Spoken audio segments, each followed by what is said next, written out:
రాజ్యాంగాన్ని ఆమోదించి 75 సంవత్సరాలు పూర్తయిన సందర్భంగా రాజ్యాంగ దినోత్సవ వేడుకలను ఘనంగా నిర్వహించిన బీజేపీ నాయకులు.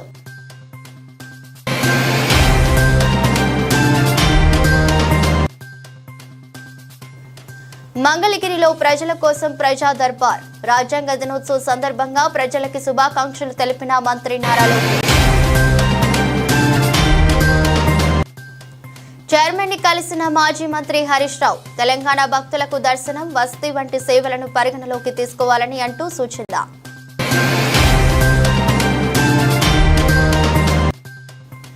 ఏపీలో temple, eco, adventure, heritage tourism అభివృద్ధి కార్యాచరణపై సమావేశం నిర్వహించిన పవన్ కళ్యాణ్.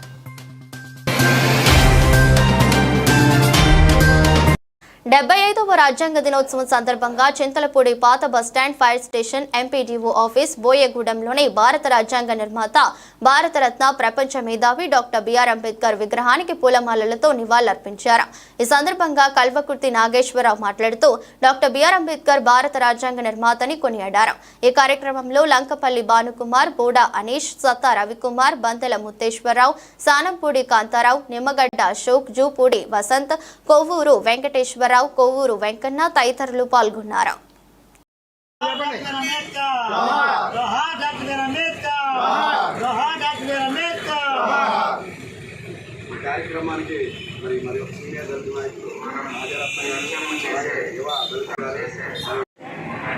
మరి ఈరోజు భారతదేశం కూడా భారత రాజ్యాంగం ఆమోదించిన దినోత్సవాన్ని చాలా ఆనందంగా జరుపుకుంటుంది.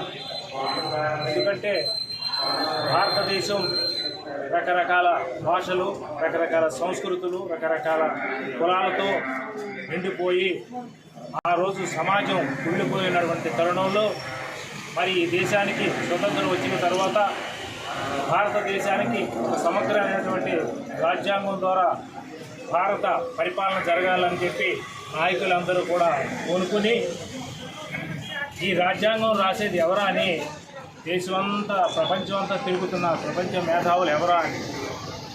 అప్పుడు ప్రపంచంలో ఉన్న అగ్రరాజ్యంలో ఉన్న మేధావులందరూ కూడా మరి ఎదవల్లారా, ఈ దేశంలోనే ప్రపంచ మేధావి, అగ్రగణ్య మేధావి అయినటువంటి డాక్టర్ బాబాసాహెబ్ అంబేద్కర్ గారికి ప్రపంచం అంతా తిరుగుతారు ఎందుకు? ఆ మేధావిని మీ దేశంలో ఉంచుకుని మీ రాజ్యాంగాన్ని రాపించుకునే భాగ్యం మీకుంది. వెళ్ళి వెంటనే ఆయన ప్రాధాన్యపడి రాజ్యాంగాన్ని రాపించుకోవడం జరిగితే ఆ రాజ్యాంగ పరిషత్తును కూడా ఆయన రానివ్వకుండా పరిషత్తుకి ఈ నాయకులు, సోకాళ్ళు, అగ్రవర్ణ నాయకులందరూ కూడా ఈయన అంటరానివాడు. రాజ్యాంగాన్ని ఆమోదించి 75 సంవత్సరాలు పూర్తయిన సందర్భంగా బీజేపీ తెలంగాణ రాష్ట్ర కార్యాలయంలో రాజ్యాంగ దినోత్సవ వేడుకలను ఘనంగా నిర్వహించారు. ఈ వేడుకలకు కేంద్ర మాజీ మంత్రి, మహారాష్ట్ర మాజీ గవర్నర్ సిహెచ్ విద్యాసాగర్ రావు ముఖ్య అతిథిగా పాల్గొన్నారు. ఈ సందర్భంగా భారత రాజ్యాంగ నిర్మాత, భారతరత్న బాబాసాహెబ్ అంబేద్కర్ గారి చిత్రపటానికి పూలమాలలు వేసి ఘనంగా నివాళులర్పించారు. ఈ వేడుకల్లో బీజేపీ మాజీ ఎమ్మెల్సీ రామచంద్రరావు, బీజేపీ రాష్ట్ర ప్రధాన కార్యదర్శి doctor Kasam Venkateswarlu, BJP SC Morcha జాతీయ కార్యదర్శి ఎస్ కుమార్, బీజేపీ రాష్ట్ర కార్యదర్శులు డాక్టర్ ఎస్ ప్రకాష్ రెడ్డి, మూగ జయశ్రీ, పార్టీ సీనియర్ నాయకులు చింతా సాంబమూర్తి, ఇతర నాయకులు పాల్గొన్నారు.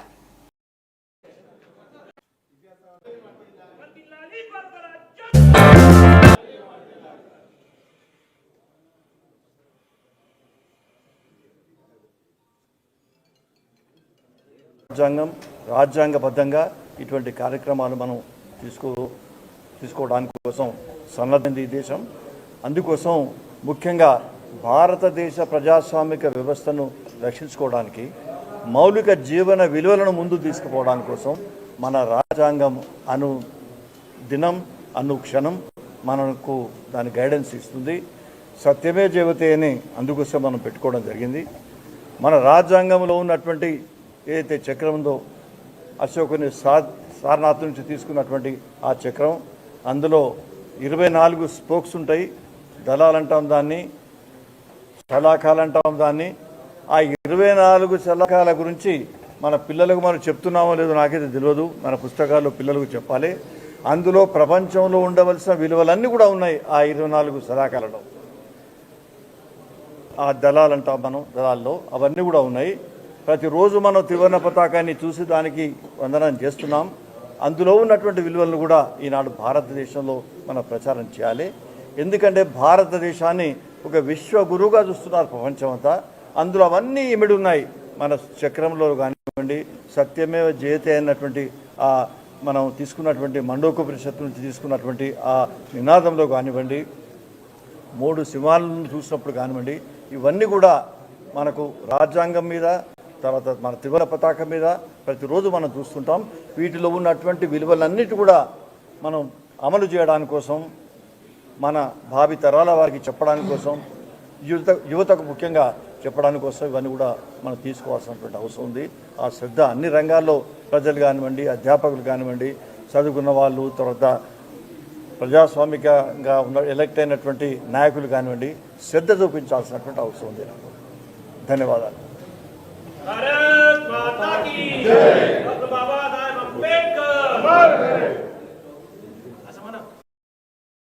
Government girls high school Tanuku గౌరవ చైర్మన్ మరియు 4వ అదనపు జిల్లా జడ్జి టి సత్యవతి ఆదేశంల మేరకు రాజ్యాంగ ఆమోద దినోత్సవం, వరకట్న వ్యతిరేక దినోత్సవ సందర్భంగా స్త్రీ శిశు సంక్షేమ శాఖ వన్ స్టాప్ సెంటర్ భీమవరం న్యాయవాదులు పిల్లలకు రాజ్యాంగం, దాని విశిష్టత గురించి, వరకట్నం ఇవ్వటం తీసుకునుట నేరమని, బాలల హక్కులు, కడుపులో ఉన్న బిడ్డ నుండి చివరి అంత్యక్రియలు జరిగే వరకు ప్రతి మనిషికి హక్కులు ఉన్నాయని, రాజ్యాంగం ప్రకారం బాలలకు, మహిళలకు, ముసలి వారికి హక్కులు ఉన్నాయన్నారు.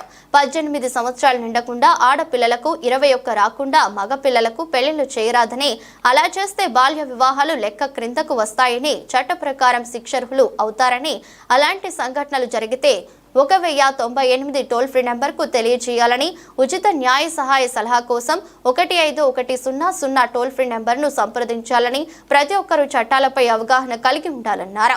దాని ద్వారా మంచి చెడు తెలుస్తుందన్నారు.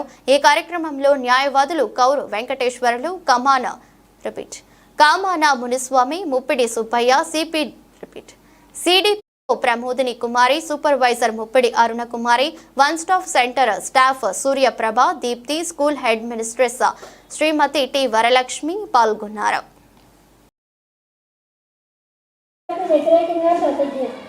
బాల్య వివాహాలు ఒక సాంఘిక దురాచారం మరియు నేరం.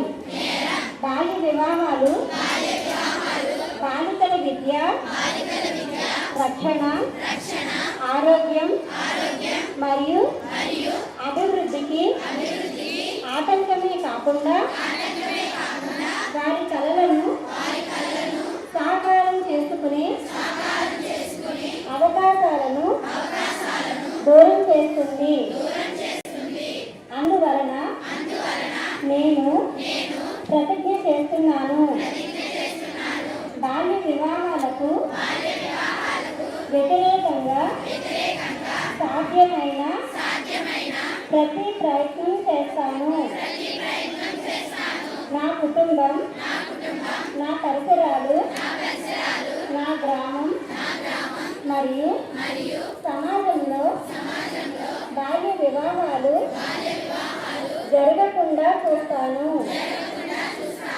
బాల్య వివాహం జరగడానికి చేసిన ఏ ప్రయత్నాన్నైనా పంచాయతీ మరియు ప్రభుత్వ అధికారులకు తెలియపరుస్తాను.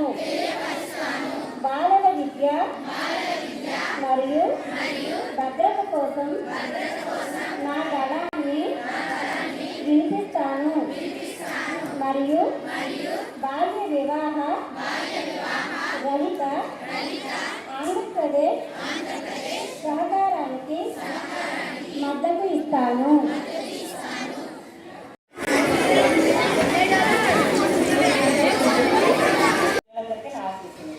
నేను ఎక్కువసేపు మాట్లాడను. ముఖ్యంగా చెప్పేది ఏంటంటే పిల్లలు బాగా చదవాలంటే మీకు ఏం కావాలి? ముందు ఆరోగ్యం బాగుండాలి. ఆరోగ్యం బాగుండాలంటే మంచి ఆహారం తీసుకోవాలి. తర్వాత మంచి ప్రవర్తన కూడా కలిగి ఉండాలి. అంటే అమ్మ తల్లిదండ్రులు చెప్పిన మాట వినాలి.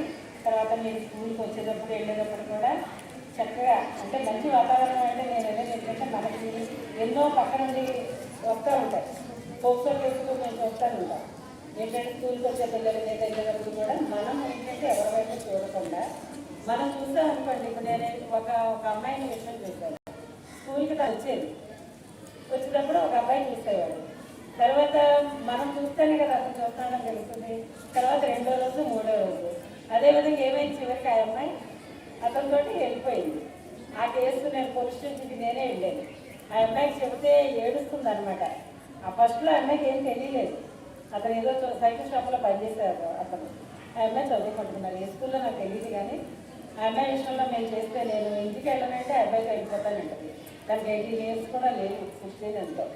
ఆ అమ్మాయి కౌన్సిలింగ్ ఇచ్చి ఎస్ఐ గారు మేమందరం గొడవ చేస్తూ చివరికి ఏమో చదువుకుంటానంటే అని అందే అమ్మాయి. ఏంటంటే అలాంటివి లేకుండా ఉండాలంటే మీరు మంచి ప్రవర్తన కలిగి తల్లిదండ్రులు మాట్లాడాలి. బిఆర్ అంబేద్కర్ యొక్క సారథ్యంలో ఆ రోజు స్వతంత్రం వచ్చిన కొత్తలో రాజ్యాంగ రూపకల్పన నిమిత్తం ఒక కమిటీ వేయటం జరిగింది. ఆ కమిటీ 2 సంవత్సరాల 11 నెలల 17 రోజులు మరి ఆ వివిధ రాజ్యాంగాలను అధ్యయనం చేసి మన భారతదేశానికి రాజ్యాంగం రూపొందించేది. మరి ఈ రాజ్యాంగం యొక్క ముఖ్య ఉద్దేశం ఏంటంటే మనం పరిపాలించుకునే విధంగా మన రాజ్యాంగం మనకు అంకితం చేసుకున్నాం. నవంబర్ 26 ఈరోజు మన రాజ్యాంగం ఆవిర్భవించి 75 సంవత్సరాలు అయింది. 75వ రాజ్యాంగ అవతరణ దినోత్సవం ఈరోజు మనం జరుపుకుంటున్నాం. ఎందుకంటే అప్పటి వరకు అంటే దాదాపు 200 సంవత్సరాలు బ్రిటిష్ వాళ్ళు మనం పరిపాలన చేశారు. మనం 200 సంవత్సరాలు పోరాడి బ్రిటిష్ వాళ్ళ మీద మన దేశాన్ని మనం రక్షించుకోవాలి, మన దేశాన్ని మనం కాపాడుకోవాలి, మన దేశాన్ని మనమే పరిపాలించుకోవాలి, మనకి బానిసత్వ బతుకులు వద్దు అని చెప్పేసి ఆ రోజున ఉన్నటువంటి బ్రిటిష్ వారి మీద ఎంతోమంది దేశభక్తులు పోరాడి వాళ్ళ ప్రాణాలని రుణప్రాయంగా అర్పించి మన ఈ రాజ్యాంగాన్ని మనం కాపాడటానికి, ఈ రాజ్యాంగాన్ని రక్షించడానికి, మన దేశాన్ని కాపాడటానికి ఎంతో మరి వారి యొక్క ఆస్తి మాన ప్రాణాలు అందరూ కూడా మరి అర్పించి ఈ దేశాన్ని స్వాతంత్రం తీసుకొచ్చాడు. మరి ఆ రోజు గాంధీ మహాత్ముడు అనేక సార్లు జైలుకి వెళ్ళాడు. అలాగే పండిట్ జవహర్లాల్ నెహ్రూ కూడా అనేక సార్లు జైలుకి వెళ్ళాడు. మరి సర్దార్ భగత్ సింగ్ చూసినట్టయితే ఆ రోజు తన ప్రాణాలని తృణప్రాయంగా అర్పించాడు. మరి ఆయన స్నేహితులు ఆయన స్నేహితులు చెప్పారు, నాకు పొరపాటు అయింది, బ్రిటిష్ వాళ్ళ మీద దాడి చేయడం నాకు పొరపాటు, వాళ్ళు చేయకుండా ఉన్నట్టయితే నన్ను మన్నించండి అని చెప్పేసి ఒక లెటర్ రాసి నిన్ను శిక్ష. సామాజిక, ఆర్థిక, విద్య, ఉద్యోగ, రాజకీయ కులగణన రాష్ట్రంలో ముమ్మరంగా కొనసాగుతుంది. ఈ సమగ్ర ఇంటింటి సర్వేలో మొత్తం 1,58,58,491 నివాసాలు గుర్తించగా నేటి వరకు 1,08,89,758 నివాసాలలో సర్వే పూర్తి చేసి 92.6% చేరుకుంది. రాష్ట్రం 1లో 13 జిల్లాలు 100% సర్వే పూర్తయింది. సంగారెడ్డి 88.1%, మేడ్చల్, మల్కాజ్గిరి 82.3% సర్వే పూర్తయింది. మిగతా 17 జిల్లాలలో 90% పైగా సర్వే పూర్తయింది.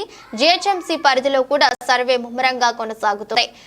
జీహెచ్ఎంసీ పరిధిలో 25,05,517 నివాసాలు సర్వే చేయాల్సి ఉండగా నేటి వరకు 19,04,977 సర్వే పూర్తి చేసి 76% చేరుకుంది. సర్వే పూర్తి అయిన జిల్లాల్లో డేటా నమోదు ప్రక్రియ కూడా ముమ్మరంగా కొనసాగుతుంది. ఇప్పటి వరకు 12,85,871 నివాసాలకు సంబంధించి కంప్యూటరీకరణ పూర్తి అయింది. డేటా ఎంట్రీ ఆపరేటర్, ఎన్యూమరేటర్ కలిసి సర్వే వివరాలను ఎలాంటి పొరపాట్లు లేకుండా జాగ్రత్తగా నమోదు చేయాలని జిల్లా ఇన్ఛార్జ్ అధికారులు ఆదేశాలు జారీ చేశారు. సర్వే పత్రాలను భద్రంగా ఉంచాలని అధికారులు స్పష్టమైన ఆదేశాలు జారీ చేశారు.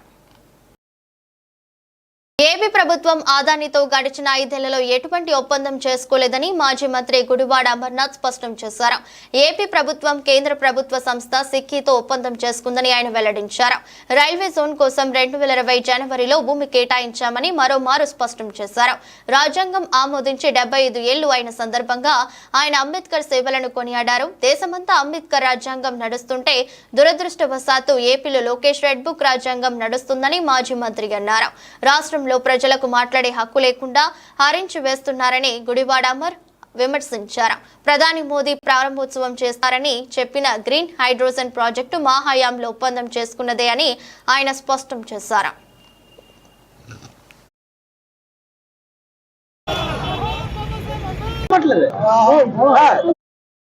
లోనే అతిపెద్ద ప్రజాస్వామ్యం కలిగినటువంటి భారతదేశానికి రాజ్యాంగాన్ని రచించినటువంటి అంబేద్కర్ గారు దాన్ని ఆమోదించినటువంటి రోజు ఈరోజు. మన రాజ్యాంగాన్ని ఆమోదించి 75 సంవత్సరాలు 1949 నవంబర్ 26వ తారీఖున ఆమోదించినటువంటి రాజ్యాంగం నేటికి 75 సంవత్సరాలు పూర్తి చేసుకున్నటువంటి సందర్భంలో ప్రపంచంలోనే గొప్పగా అతిపెద్ద ప్రజాస్వామ్యం కలిగినటువంటి దేశంగా చెప్పుకునేటువంటి మనకి ఆ గొప్ప రాజ్యాంగాన్ని రచించినటువంటి అంబేద్కర్ గారికి నివాళులు అర్పించినటువంటి దానికి ఈరోజు విశాఖపట్నం జిల్లా వైఎస్ఆర్ కాంగ్రెస్ పార్టీ నాయకత్వం అంతా కూడా రావడం జరిగింది. రానటువంటి కాలంలో వారి ఆశయాలకు అనుగుణంగా రాజ్యాంగంలో ఉన్నటువంటి ప్రతి అంశాన్ని ముందుకు తీసుకెళ్లేటువంటి విధంగా ముందుకెళ్లాలన్నటువంటిది భారతదేశం ఆలోచన చేస్తున్నటువంటి పరిస్థితుల్లో దురదృష్టం ఏంటంటే దేశంలో పరిస్థితులు ఏ రకంగా ఉన్నా ఆంధ్రప్రదేశ్ రాష్ట్రంలో మాత్రం అంబేద్కర్ గారు రచించినటువంటి రాజ్యాంగం గడిచినటువంటి 6 నెలలుగా దాన్ని పరిగణలోకి తీసుకోవడం కానీ దాన్ని ఆచరించడం కానీ దాన్ని పాటించడం కానీ లేనటువంటి పరిస్థితులు ఈరోజు రాష్ట్రంలో ఉన్నందుకు బాధాకరంగా ఉంది. ఈరోజు రాష్ట్రంలో లోకేష్ రచించినటువంటి రెడ్ బుక్ రాజ్యాంగం నడుస్తూ ఉంది తప్ప అంబేద్కర్ గారు అత్యంత గొప్పగా రచించినటువంటి భారత రాజ్యాంగం నడవట్లేనందుకు చాలా దురదృష్టం. తిరుమల తిరుపతి దేవస్థానం చైర్మన్ గా బాధ్యతలు స్వీకరించిన బిఆర్ నాయుడు మాజీ మంత్రి హరీష్ రావుని వారి నివాసంలో మర్యాదపూర్వకంగా కలిశారు. ఈ సందర్భంగా హరీష్ రావు నాయుడుకి పుష్పగుచ్చం అందించి శాలువతో సత్కరించి శుభాకాంక్షలు తెలిపారు.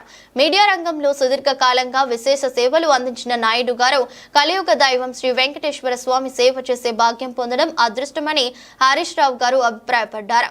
టీటీడీ చైర్మన్ గా నాయకుడు తిరుమల తిరుపతి దేవస్థానం అభివృద్ధి కోసం మరింత కృషి చేస్తారని హరీష్ రావు విశ్వాసం వ్యక్తం చేశారు. హరీష్ రావు విజ్ఞప్తికి నాయుడు స్పందిస్తూ తెలంగాణ ఎమ్మెల్యేలు ఎమ్మెల్సీల సిఫారసు లేఖలను పరిగణలోకి తీసుకోవడం గురించి ఆంధ్రప్రదేశ్ ముఖ్యమంత్రి చంద్రబాబు నాయుడు గారితో మాట్లాడి టీటీడీ బోర్డులో చర్చించి సానుకూల నిర్ణయం తీసుకుంటామని హామీ ఇచ్చారు. కూడా టీటీడీ దేవాలయం నిర్మాణ ప్రతిపాదనలు సిద్ధంగా ఉన్నందున నిర్మాణ పనులు త్వరగా ప్రారంభించాలని హరీష్ రావు కోరారు. సిద్దిపేటతో పాటు కరీంనగర్లో నిర్మాణంలో ఉన్న టీటీడీ దేవాలయ పనులను పూర్తి చేసేందుకు బోర్డులో చర్చిస్తానని నాయుడు తెలిపారు.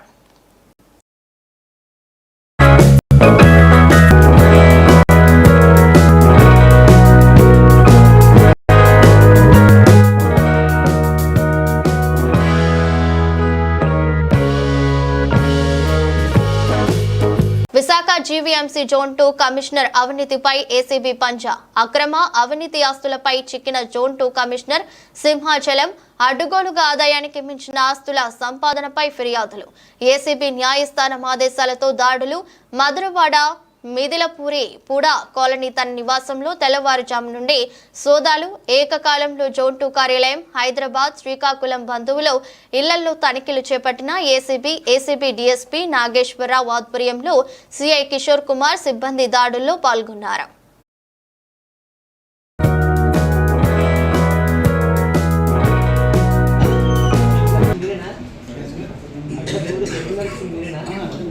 అది లాస్ట్ టైం మనం అనుకున్నాం కదా చెక్కింగ్ అయితే ఏం చేశారు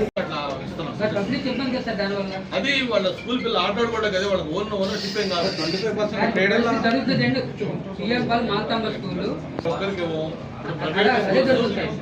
రెసిడెన్షియల్ ఏరియాలో ఉంటే వాళ్ళకి గ్రౌండ్ ఉండవు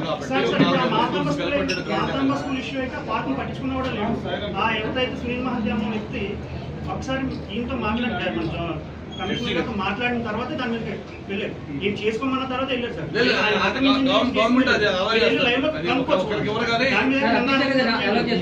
అలాగే చెరువులు సార్ 61-65 సర్వే నెంబర్లు సార్. ప్రాచీనమైన చెరువులు సార్, అది కనుమరుగు అయిపోతున్నాయి సార్. బొట్టవనపాలెం చెరువు, అలాగే నగరం కనుమరుగు.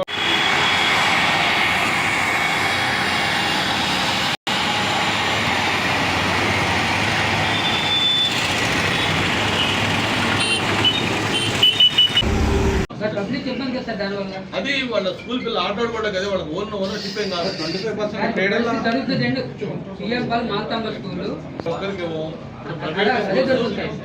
రెసిడెన్షియల్ ఏరియాలో ఉంటే వాళ్ళకి గ్రౌండ్ ఉండవు సార్ కాబట్టి ఇక్కడ మార్తమ్మ స్కూల్ ఇష్యూ అయితే పార్టీని పట్టించుకున్న కూడా లేదు. ఆ ఎవరైతే సునీల్ మహాజన్ అనే వ్యక్తి ఒకసారి ఈయనతో మాట్లాడారు, కొంచెం కమిషనర్ గారితో మాట్లాడిన తర్వాత దాని మీద వెళ్ళారు. ఏం చేసుకోమన్న తర్వాత వెళ్ళారు సార్. గవర్నమెంట్ అది అలాగే చెరువులు సార్ 61-65 సర్వే నెంబర్లు సార్. ప్రాచీనమైన చెరువులు సార్, అది కనుమరుగు అయిపోతున్నాయి సార్. బొట్టవన్పాలెం చెరువు అలాగే నగరం కనుమరుగు.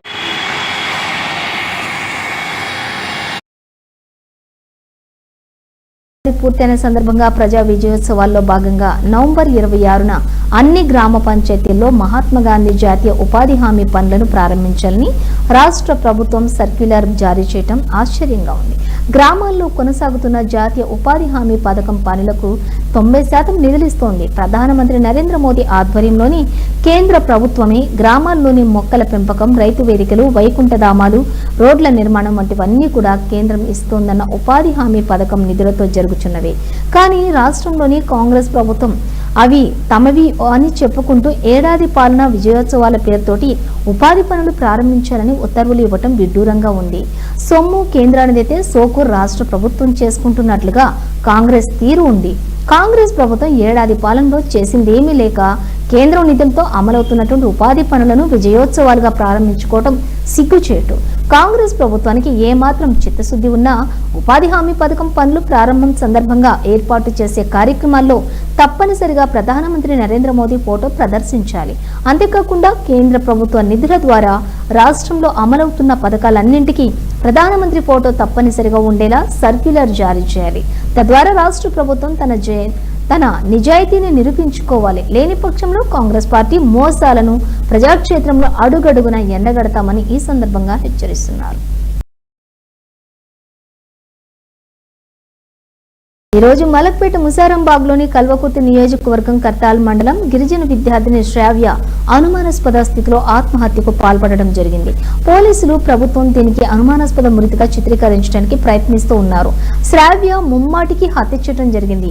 ఈ హత్య వెనుకాల ఎవరు ఉన్నా కఠినంగా శిక్షించాలని, పూర్తి స్థాయి విచారణ చేపట్టి నిందితులను వెంటనే అరెస్ట్ చేయాలని బీజేపీ గిరిజన మోర్చా రాష్ట్ర అధ్యక్షులు డాక్టర్ కళ్యాణ్ నాయక్ డిమాండ్ చేశారు. ప్రభుత్వం వెంటనే మృతి చెందినటువంటి కుటుంబాన్ని ఆదుకోవాలని డిమాండ్ చేశారు.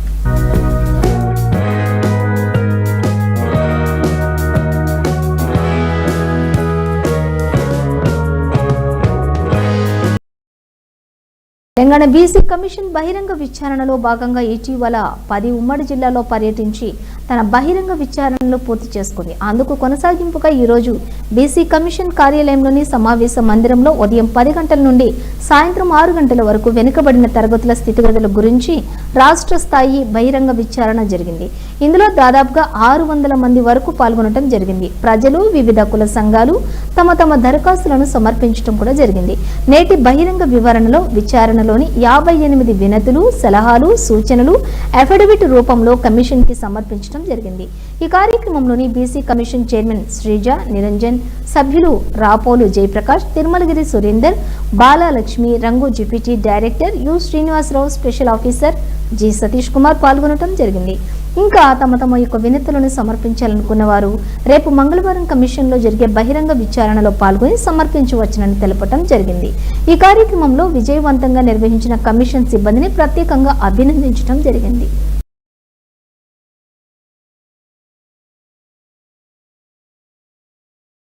అభివృద్ధికి ఇచ్చిన హామీల అమలుపై ఉప ముఖ్యమంత్రి పవన్ కళ్యాణ్ అధ్యక్షతన